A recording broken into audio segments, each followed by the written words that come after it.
जो भी वचन देते हैं वो डायरेक्टली यहाँ अंदर जाता है। Thank you. प्रभु का धन्यवाद करते हैं सुंदर वचनों के लिए। आइए कुछ चीजों को शेयर करते हैं आपस में। मैं कुछ सिखाने वाला नहीं, मैं सीखने वाला हूँ और मैं आप लोगों से भी सीखता हूँ, बाइबल से भी सीखता हूँ, सबसे बच्चे से भी सीखता हूँ। और यहाँ पर मैंने देखा कि जब सीखने वाले हैं तो प्रभु काम करता है। हालेलुया। हर चीज में जब हम सीखने वाले रहेंगे तो प्रभु काम करेगा। ज्यादा समय हो रहा है, इस वजह से मैं डायरेक्टली अपने इसमें आता हूँ।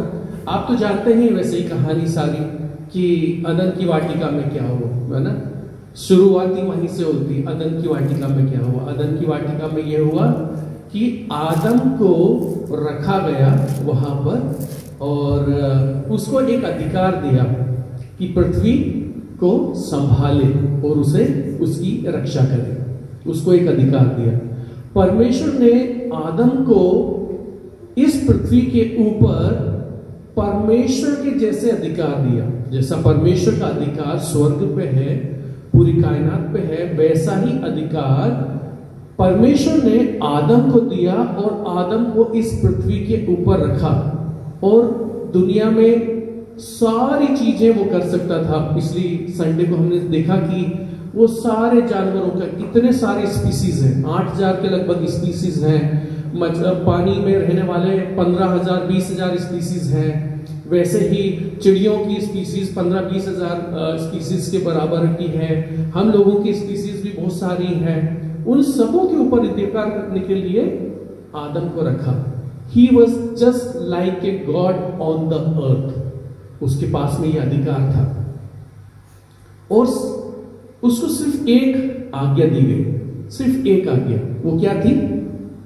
कि एक पेड़ का फल मत खाना। हमारे पास कितनी आज्ञाएं हैं? हमारे पास कितनी आज्ञा है? हमारे पास में बहुत सारी आज्ञा है। चोरी नहीं करना, डाका नहीं डालना, किसी की आंख उठा के देखना भी मत, थप्पड़ मारे तो जवाब भी मत देना, फलाना फलाना करके ढेर सारी आज्ञा है हमारे पास। बाइबल बताती है कि बहुत सारी आज्ञा है जो हमें पालन करनी है। लेकिन आदम के पास में सिर्फ एक ही आज्ञा थी और एक ही नियम था उसके पास में। वो था कि एक स्पेशल पेड़ का जो फल है उसे नहीं खाना। बस उसके पास में दूसरी कोई आज्ञा नहीं थी और पूरा उसमें वो कर सकता था। लेकिन फिर भी हुआ क्या? हुआ यही कि उसने वो एक आज्ञा को भी तोड़ दिया। हालेलुया। एक आज्ञा को भी तोड़ दिया, है ना। तो उत्पत्ति में देखते हैं, उत्पत्ति के दूसरे अध्याय में 16 और 17 में देखते हैं कि वहां पर सिर्फ एक ही आज्ञा दी गई थी और वो थी कि भले बुरे के ज्ञान के वृक्ष के पेड़ के जो फल है उसको मत खाना। लेकिन हम वहां पर कभी नहीं पाते हैं कि जो जीवन देने वाला वृक्ष है उसके पेड़ के फल को खा सकते हैं कि नहीं खा सकते हैं।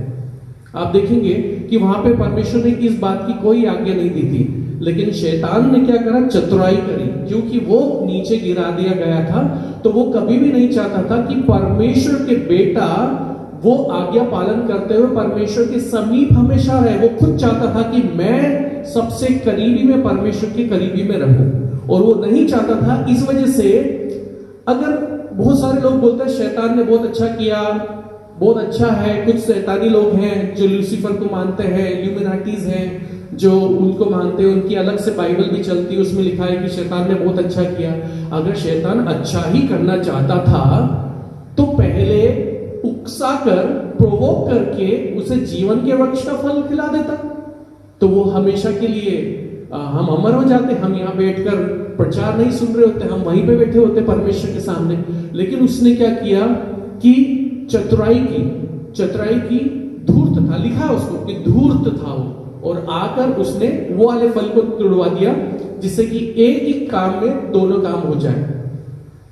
आज्ञा भी टूट गई और जीवन भी नहीं मिला उसे और वो हम लोगों को बाहर आना पड़ा वहां से।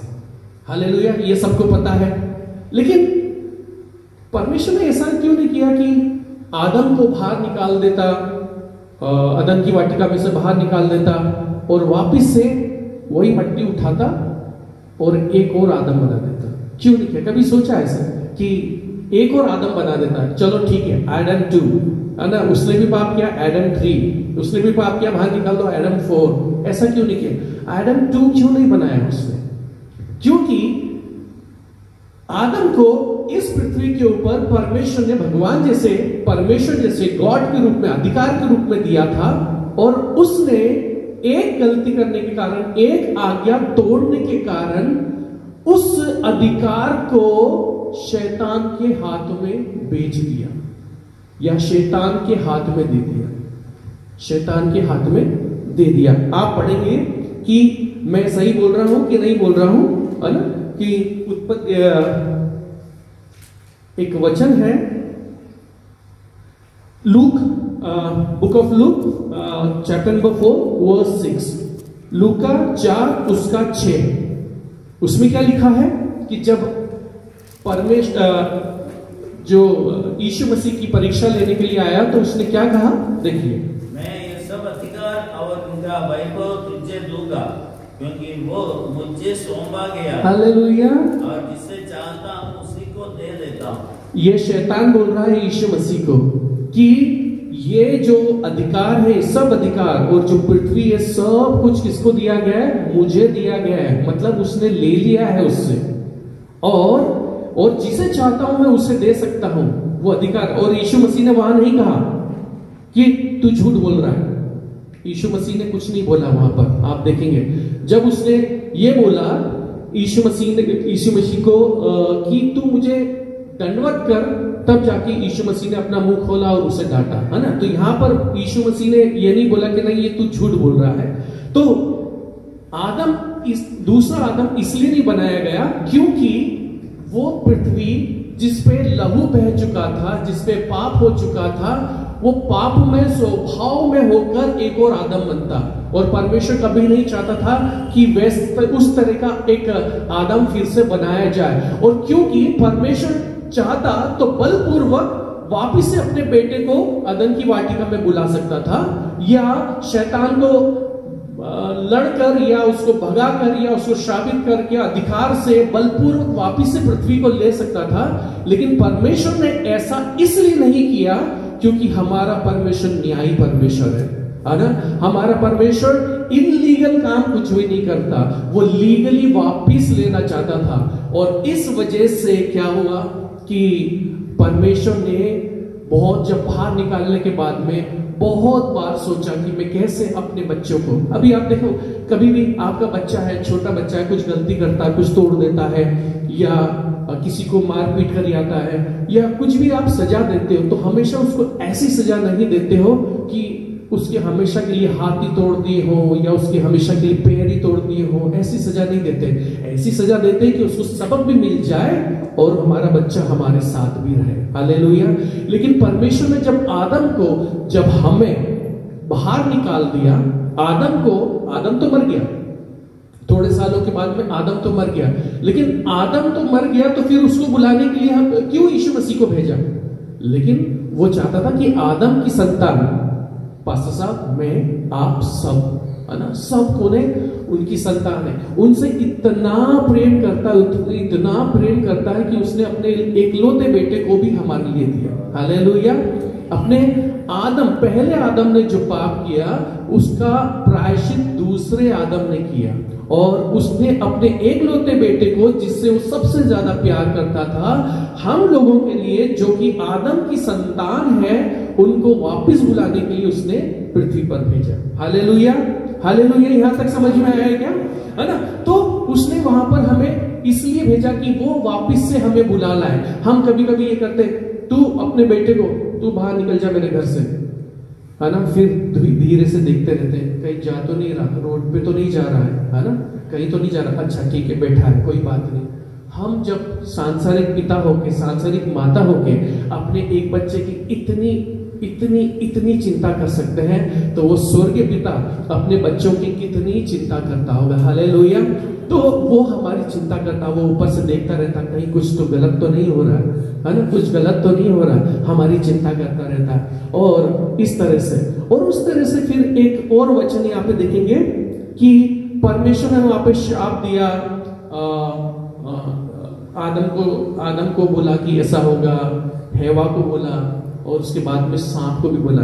अब आप देखें Genesis verse 3 chapter number 3 verse 15, उत्पत्ति 3 अध्याय और 15। कोई किसी के पास में अगर इंग्लिश बुक है तो इंग्लिश में भी निकाल लें। मैं तेरे और इस स्त्री के बीच में और तेरे वंश और इसके वंश के बीच में बैर उत्पन्न करूंगा, वह तेरे सिर को कुचलेगा और तू उसकी एड़ी को डसेगा। एक्चुअली हिंदी में जो है ना ट्रांसलेशन में बहुत ज्यादा गड़बड़ी है, उसमें हम लोग समझ नहीं पाते। जब हम इंग्लिश में पढ़ते हैं तो यहां लिखा है I will put enmity between you and woman and between your seed, seed के ऊपर आप ध्यान लगाएं, between your seed and her seed. आदमी का जब बच्चा पैदा होता है तो औरत का सीड नहीं होता है, मर्द का सीड होता है। लेकिन यीशु मसीह के लिए यहां पे लिखा है कि हर सीड, इसलिए वो बोलते हैं ना कि वो पवित्र कुंवारी से पैदा हुई, क्योंकि वो पवित्र थी, उसमें किसी मेल का सीड नहीं था, पवित्र आत्मा का पवित्रताई के साथ में वो पैदा हुआ। इसलिए हमेशा ये बोला जाता है कि उसका सीड, वुमन का सीड, क्योंकि उसमें इंसानी कोई हाथ नहीं था, वो प्योर था, पवित्र था, इस वजह से वो आया। हालेलुया। तो परमेश्वर कभी भी इलीगल काम नहीं करता है और कभी भी ऐसे काम नहीं करता है कि बलपूर्वक किसी को, क्योंकि वो न्यायी परमेश्वर न्याय के साथ वापस लेना चाहता था, है ना। हालेलुया। अब यहां पर क्या हो रहा है कि फिर बाद में परमेश्वर ने वाचा बांधी, है ना, वाचा बांधी। वाचा बांधते, वाचा अगर हम बांधते हैं तो ब्लड कवर्नेंट, ब्लड कवर्नेंट का क्या मतलब होता है कि एक कट लगाया जाता है, इमू इधर आओ, एक कट लगाया जाता है हाथों में, है ना। ये मैं अगर मेरा ये कोई भी नहीं है और अगर इसके साथ में मैं वाचा भरना चाहता हूं तो मेरे यहाँ पर एक कट लगाऊंगा और यहाँ पे एक कट लगाऊंगा और दोनों हाथ ऐसे मिलाएंगे, कट से कट मतलब खून, मेरा खून तेरे अंदर और तेरा खून मेरे अंदर, मतलब मैं अब इसका ब्लड ब्रदर हो गया। और एक और तरीका होता था कि यहाँ पे कट लगाया जाता था और सामने कट लगाया जाता था और इस तरह से पकड़ जाता था, पकड़िए, जिससे कि इस दोनों टच हो जाए। हालेलुया। तो ये होता था ब्लड कवरेंट। और अफ्रीका के जंगल में वहां पर बहुत सारे कबीले हैं, बहुत सारे कबीले हैं जो अलग अलग कबीलों में अलग अलग तरीके के चीजें होती हैं, ब्लड कवरेंट होते हैं वहां पे अलग अलग तरीके में, कभी कोई कहां पे कट लगाता, कहीं पे कहां पे कट लगाता है, ऐसे करके अलग अलग जगह पे कट लगाकर तो वो बताते हैं कि मैंने इस कबीले के साथ में वाचा बांधी है, मैंने इस कबीले के साथ में वाचा बांधी है, मैंने उस कबीले के साथ में वाचा बांधी है। अब जब वो कट लगता है ना, तो वो उस कट को दूसरों को दिखा सकता है। मैं अगर दूसरे कबीले का हूं, मैं अगर जंगल में अकेला जा रहा हूं और कोई मुझे पकड़ लेता है वहां पे, तो जिसकी लाठी उसकी भैंस वाला सिस्टम रहता है कि अगर सामने वाले ने मुझे देख लिया तो मुझे लूट भी सकता है, मुझे मार भी सकता है, लेकिन वो सिर्फ ये करता है कि अपने बस उसको स्लीव्स ऊपर करना है और यहाँ पे दिखाना है कि मैं उस कबीले से साथ में मैंने कवरेंट बांध रखी है, ब्लड कवरेंट है। और उसको पता है सामने वाले को कि अगर मैंने इसको मार दिया, जो मेरा ओपोनेंट, जो मेरे साथ में, जिसके साथ में इसने वाचा बांधी है, वो कभी भी इस कबीले को या इस कबीले को जब तक वो खत्म ना कर दे, जब तक वो छोड़ेगा नहीं, इसलिए वो उसे छोड़कर चले जाता है। और ब्लड कवरेंट ऐसी चीज होती है जो कि कभी भी वॉइड नहीं कर सकते, एनोल्ड नहीं कर सकते, उसको रद्द नहीं किया जा सकता। अगर वहां पर कोई ऐसा व्यक्ति है जो कि मैंने अगर ब्लड कवरेंट किया है या कवरेंट बांधा है या वाचा, लहू की वाचा को बांधी है, और मैं अगर सामने वाले के साथ में अपनी वाचा को मानने से इनकार कर दूं, तो वहां पर यह भी नियम है कि उसका बेटा ही या उसका पति या उसके बच्चे ही उसको मार डालेंगे। हालेलुया। इतने कड़क नियम होते हैं ब्लड कवरेंट के, है ना। तो अब यहाँ पे जब ऐसी बात हो रही है तो इंडिया के अंदर भी आप देखेंगे तो यहाँ पर शेक हैंड आजकल तो बहुत ज्यादा नॉर्मल हो गया है कि कोई भी आता है तो हेलो हेलो हेलो, लेकिन ये हमारा यहाँ का नियम नहीं, हमारे यहाँ का नियम नमस्ते है, दूर से हाथ शेक करने को एक तरीके की कॉन्फिडेंट को माना जाता था पहले, लेकिन आजकल बहुत ज्यादा नॉर्मलाइज हो गया, तो इसलिए कोई भी हाथ करता, पहले ऐसा नहीं होता था। ये बहुत ज्यादा महत्व रखता था जब हाथ कोई किसी से हाथ मिला। इसलिए एक मुहावरा यहाँ पे फेमस है कि हाथ मिलाना, है ना। इसने उसके साथ में हाथ मिला लिया। हाथ मिला लिया का मतलब है कि उसने उसके साथ में कवरेंट में चला गया है या वाचा में चला गया है, और वो व्यक्ति अब क्या करेगा, वो उसका साथ देगा, चाहे दुख हो, चाहे सुख हो, चाहे मुसीबत हो, चाहे तंगी हो, परेशानी हो, या कोई मुझे मारने आ रहा है तो सामने वाला भी मुझे बचाने के लिए आएगा। हालेलुया। और हिब्रू के अंदर जो ये सारी चीजें थी, ये हिब्रू सभ्यता में, ये मैंने अभी बैकग्राउंड बताया आपको, और हिब्रू सभ्यता के अंदर भी ऐसा हुआ करता था। जब कोई व्यक्ति या कोई दो जन या कबीला एक दूसरे से वाचा बांधता था, तो वो ये सब काम किया करता था। सबसे पहले क्या काम करते थे कि जो ओवरकोट है, 9 फेजेस होते थे उस समय के, ओवरकोट है वो एक्सचेंज करते थे।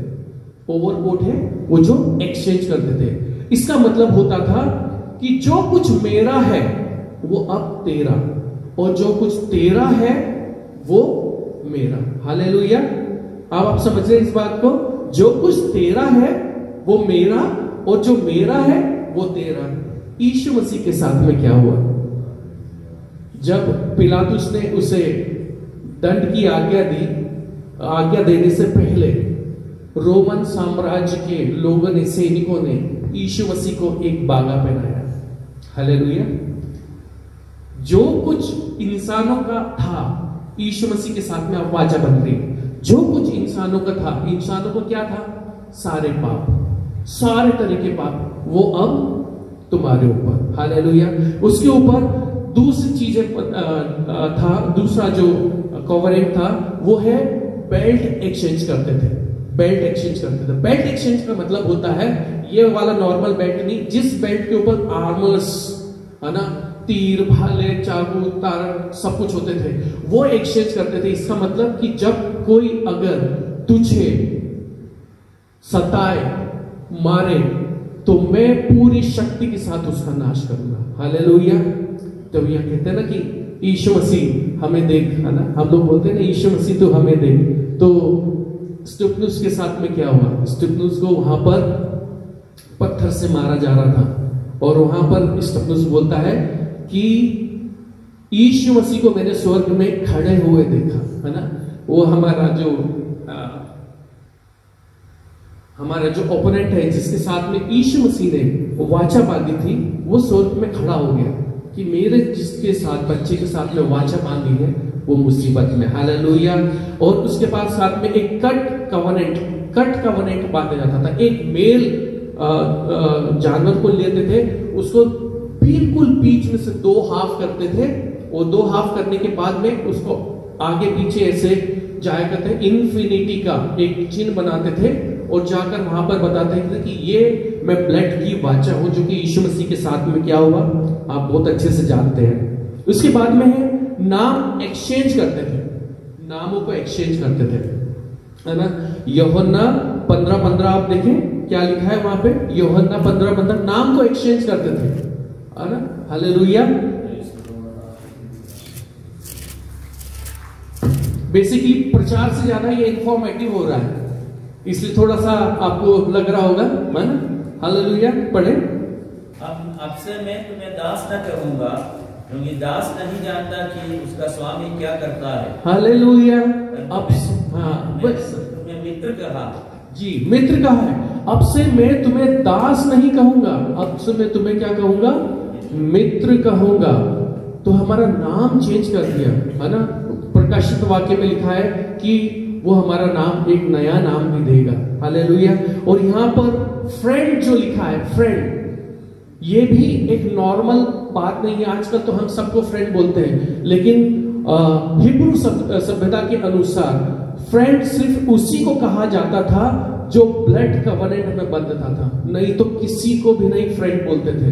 और इस वजह से परमेश्वर ने हमें हमारा नाम दिया। उसके बाद में है कि हाथ में कट लगाते थे, जैसा कि मैंने बताया, हाथ में कट लगाते थे, और एक दूसरे का ब्लड, कहीं कट लगाते थे, कहीं पानी के अंदर या किसी जूस के अंदर या वाइन के अंदर अपने कट लगा के उसका ड्रॉप अंदर डालते थे और डालने के बाद उसे पीते थे कि तेरा मेरे अंदर और मेरा तेरे अंदर, मैं तुझ में हूं और तू मुझ में है, सारे वचनों के अनुसार। ठीक है, उसके बाद में एक स्कार जो कट लगता था, उस कट को हील तो करते थे लेकिन उसके अंदर कुछ पिगमेंट्स डाल देते थे, जैसे राख, कुछ ऐसी चीज डाल देते थे कि वो ठीक तो हो जाए लेकिन वो निशान हमेशा दिखाई दे। हालेलुया। वो ठीक तो हो जाए, मतलब वो हील तो हो जाए लेकिन निशान हमेशा दिखना चाहिए, निशान हमेशा दिखना चाहिए।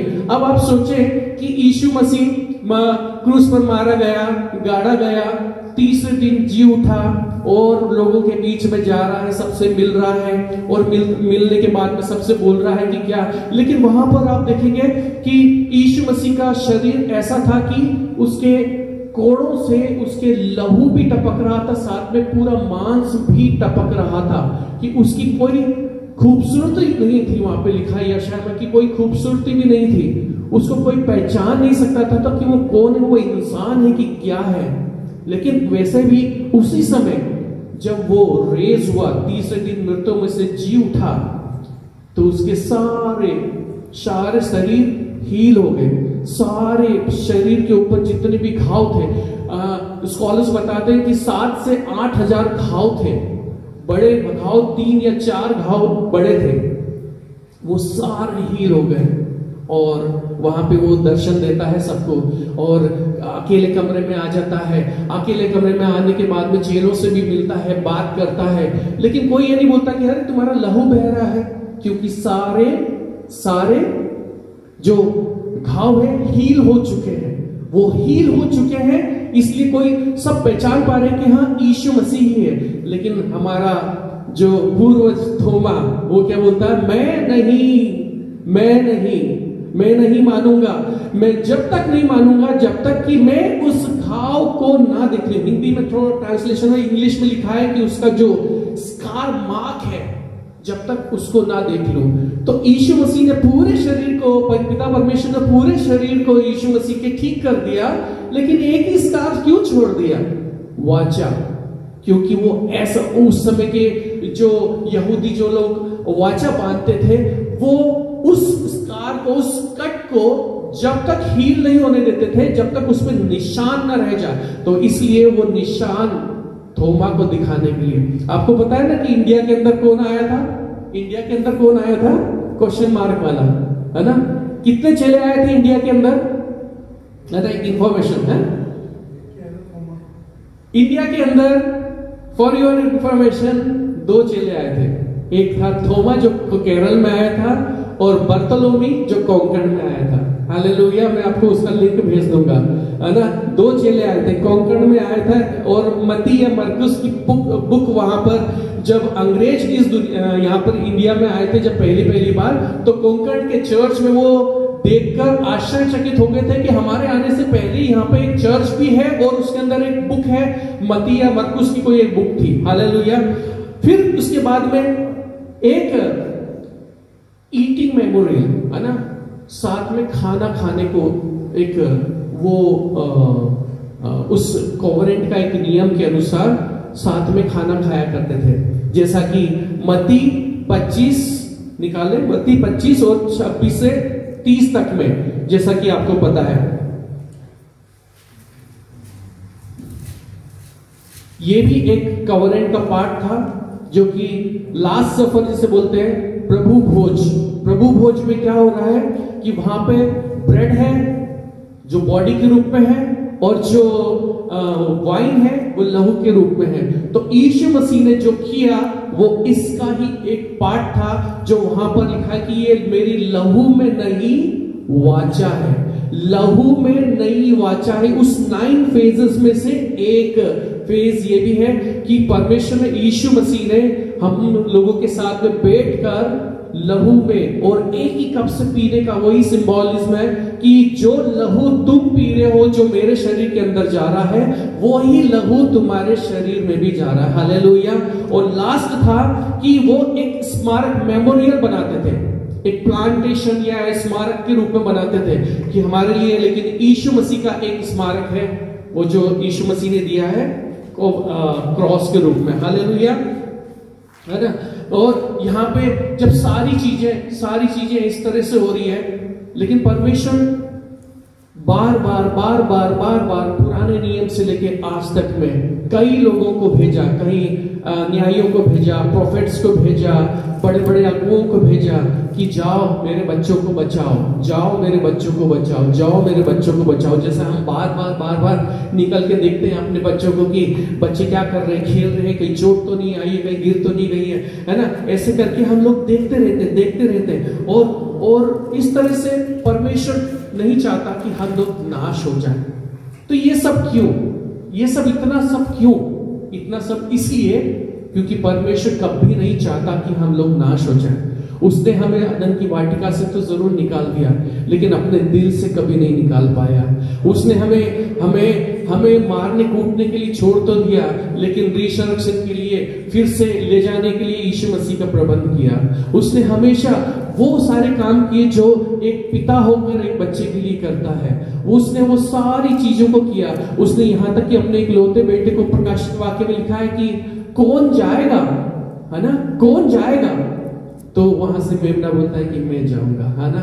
तो मेमना हमारे लिए खुद यहाँ पर बलिदान होने के लिए आ गया, बलिदान होने के लिए आ गया कि मैं बचा के लेकर आऊंगा। क्योंकि राजा के बेटे को किसी ने अगवा कर लिया तो उसका मूल्य कितना होगा? उस राजा के बेटे का मूल्य क्या होगा?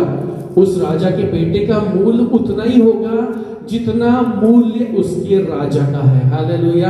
हमारे यीशु मसीह का मूल्य भी उतना ही है जितना कि हमारे परमेश्वर का मूल्य है। तो उसने वो बातों को चुकाया, वो बातों को किया, लीगली अर्थ को अपने कब्जे में वापस लिया, तब जाके हम लोग पवित्र हो पाए। हालेलुया। अब आप देखें कि परमेश्वर चाहता ही नहीं, किसी भी हालत में चाहता ही नहीं है, नहीं चाहता। अदन की वाटिका में जब वो था और जब उसने ज्ञान देने वाले वृक्ष के पेड़ के फल को खाया, तो परमेश्वर नहीं चाहता था कि आज वो परिपक्व ना होकर उस फल को खा ले। परिपक्व होकर और समझदार होकर वो फल खाता तो बहुत बढ़िया बात होती। जैसे कि हम अपने बच्चे को पेन दे देते हैं, पेंसिल दे देते हैं, पेपर दे देते हैं, लेकिन चाकू नहीं देते। क्यों नहीं देते? क्योंकि एक समय आएगा जब मैं चाकू दूंगा, क्योंकि नहीं तो वो क्या करेगा, अपने आप को घात कर लेगा। तो परमेश्वर हमें बाहर इसलिए निकाल दिया क्योंकि जैसे उकाब की तरह, उकाब जो पक्षी है वो अपने घोंसले को तोड़ देता है क्योंकि उसके बच्चे घोंसले में से बाहर निकले। वो उसे ऊंचाई पे से फेंकने की, धकेलने की, धक्का देने की कोशिश करता है। फिर वो ऊपर से नहीं कूदता है तो बच्चे को ऊपर से फेंक देता है। फेंक क्यों देता है? और ऊपर से देखता है, ऊपर से देखता रहता है कि कहीं वो गिर तो नहीं जा रहा। और जैसे ही वो गिरने लगता है, ज़ूम, और वापस आके अपने पीठ पर अपने हाथों से पकड़ के वापस ऊपर के लेके जाता है और फिर से फेंकता है। उसी तरह से हमें सिखाने के लिए परमेश्वर ने हमें बाहर तो भेजा, लेकिन अकेला कभी नहीं छोड़ा। हालेलुया। उनका जैसे उड़ाऊ पुत्र, है ना, सब कुछ अपना लुटाने के बाद वो जब अपने कंसर्न में आया तो अपने पिता की ओर दौड़ा। जब हम अपने पिता की ओर दौड़ेंगे तो पिता ने भी, हम 2 कदम चलेंगे तो पिता परमेश्वर हमें और बड़े कदमों के साथ में और बहुत दिनों के साथ में, बड़े हृदय के साथ में हमें ग्रहण करेगा। Hallelujah, hallelujah. इसलिए हमारा परमेश्वर जो है, परमेश्वर न्यायी परमेश्वर है। धन्यवाद करते हैं इससे परमेश्वर के लिए, मेरे महान और जीवित और सामर्थ्य परमेश्वर, महान जीवित सामर्थ्य परमेश्वर पिता का स्तुति करते हैं, महिमा करते हैं प्रभु, राजाओं के राजा, मेरे महान सामर्थ्य परमेश्वर। ओ पिता परमेश्वर, तूने हमें दुर्दशा में पड़े नहीं रहने दिया प्रभु। मेरे पिता परमेश्वर, तूने हमारी सुधि ली प्रभु। मेरे महान सामर्थ्य परमेश्वर, तूने हमें पापियों में ही होकर रहने नहीं दिया प्रभु। मेरे पिता, तूने हमें अपने करीब में बुलाया प्रभु। तूने हमारे पापों की क्षमा के लिए अपने खून को बहाया प्रभु। और मेरे पिता परमेश्वर, मैं विश्वास करता हूँ मेरे पिता परमेश्वर कि तू हमें वापस फिर से लेने के आएगा प्रभु। और पिता परमेश्वर हमें अपने चरणों में बैठने का वो मौका देगा प्रभु, जो तू देना चाहता था, जो तू हमेशा से चाहता था कि हम तेरी संगति में बने रहे राजा। मेरे पिता परमेश्वर, हमारे पाप चाहे लाल रंग के क्यों ना हो प्रभु, लेकिन तू पिता परमेश्वर हमें धो के शुद्ध करने वाला परमेश्वर है। तू हमें बचाने वाला परमेश्वर है। तू हमें लेके चलने वाला प्रभु है प्रभु। तू हमें जीवन के प्रभु जय के उत्सव में लेके चलने वाला परमेश्वर है। तू कहता है पिता परमेश्वर कि वो विश्वास योग्य दास, तू मेरे साथ में अपनी पेज पर खा पी और तृप्त हो जा। ओ पिता परमेश्वर, हम धन्यवाद करते हैं हर एक बात के लिए जो तूने योजना बनाई प्रभु, शुरू से पिता परमेश्वर जो तूने योजना बनाई प्रभु हमारे लिए पिता परमेश्वर, तू मारा गया, गाड़ा गया पिता परमेश्वर। मेरे महान सामर्थ्य परमेश्वर, एक बार फिर से तू हमें लेने वाले आने वाला है प्रभु, और हमें स्वर्ग में लेके जाने वाला है प्रभु। और पिता परमेश्वर वहां रहकर हम तेरी आराधना करने वाले प्रभु। कितना सुंदर दृश्य और कितना मनोहर दृश्य होगा प्रभु कि हम तेरे चरणों में बैठकर पिता परमेश्वर हालेलुया हम अपनी सारी बातों को बताएंगे प्रभु। मेरे पिता परमेश्वर, हम तुझसे कहेंगे प्रभु, तू हमारी सुनेगा प्रभु। मेरे महान सामर्थ्य परमेश्वर, हम तेरी गोद में पिता परमेश्वर बैठ पाएंगे प्रभु। महान और जीवित सामर्थ्य परमेश्वर, ना तो वहां पर कोई दुख होगा, ना कोई तकलीफ होगी, ना ही कोई परेशानी होगी, ना पिता परमेश्वर नींद होगी, ना ही पिता परमेश्वर कोई हॉस्पिटल्स, ना कोई पिता परमेश्वर बीमारी होगी प्रभु। हर समय हर वक्त में पिता परमेश्वर हम तेरे मुंह को निहारेंगे राजा। महान और जीवित और सामर्थ्य परमेश्वर, हम धन्यवाद करते हैं पिता कि तूने हमारी सुधि ली प्रभु। तू हमें प्यार करता है प्रभु। तू हमें ताड़ना देके खुश नहीं होता पिता, लेकिन पिता परमेश्वर हमें ताड़ना देके हमें बचाना चाहता है प्रभु। महान और जीवित और सामर्थ्य परमेश्वर, ऐसे प्रेम के लिए हम धन्यवाद करते हैं राजा प्रभु। महान और जीवित सामर्थ्य परमेश्वर, हर बात का आपके हाथों में सौंपते हैं और दुआ को मांगते हैं यीशु मसीह के मीठे जीवित सामर्थ्य नाम में सुनी और कबूल कीजिएगा।